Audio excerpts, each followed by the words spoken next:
Hot, arid, and isolated, this coast along Oahu's most western shore was also home to uluniu o Poka'i, a huge grove of coconut trees that once lined Poka'i Bay, and extensive systems of terraces along its various streams of clear, fresh water. Now, peppered with numerous housing developments and neighborhoods, the coast still holds its quiet charm. It's also haunted by uhane and also Menehune. In this episode of Hawaii's Most Haunted, we'll hear a story about Menehune in Waianae. Beyond the cool waters and trade winds of our idealistic paradise is the thin veil that separates our world from the place where the shadows talk back. Welcome to Hawaii's Most Haunted.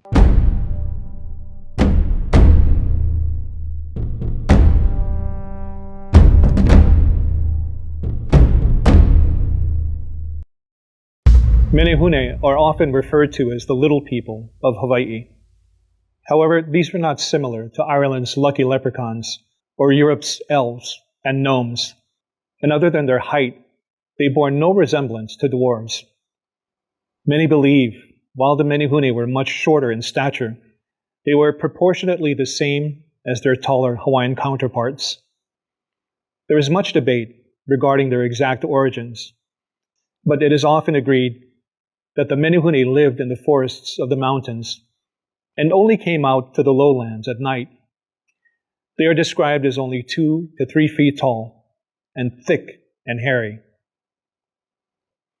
Some believe that the Menehune stemmed from a group of wayfinders who traveled from far across the ocean and finally made Wai'anae their home.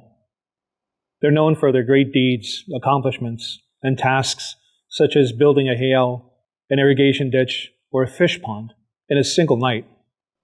Menehune have reportedly been witnessed on every island across Hawaii. There are several reports of people finding small, childlike footprints, creating a trail through their homes, going up the walls, and even across their ceilings. In 1964, a Hawaii newspaper stated that an 11-year-old boy in Makaha claimed to have seen a Menehune.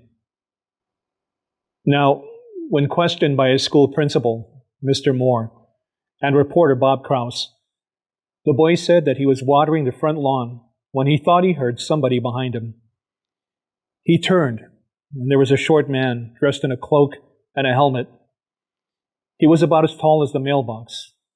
Mr. Krause asked the boy if he was excited, to which he replied, "I don't know what I was."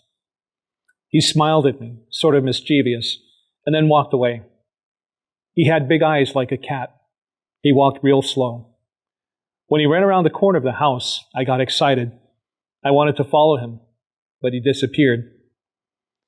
Bob Krause explained in his article that the mother showed him 2 sets of footprints in the mud under a newly planted plumeria tree, another set at the corner of the house, and 5 muddy footprints going up the wall across the picture window.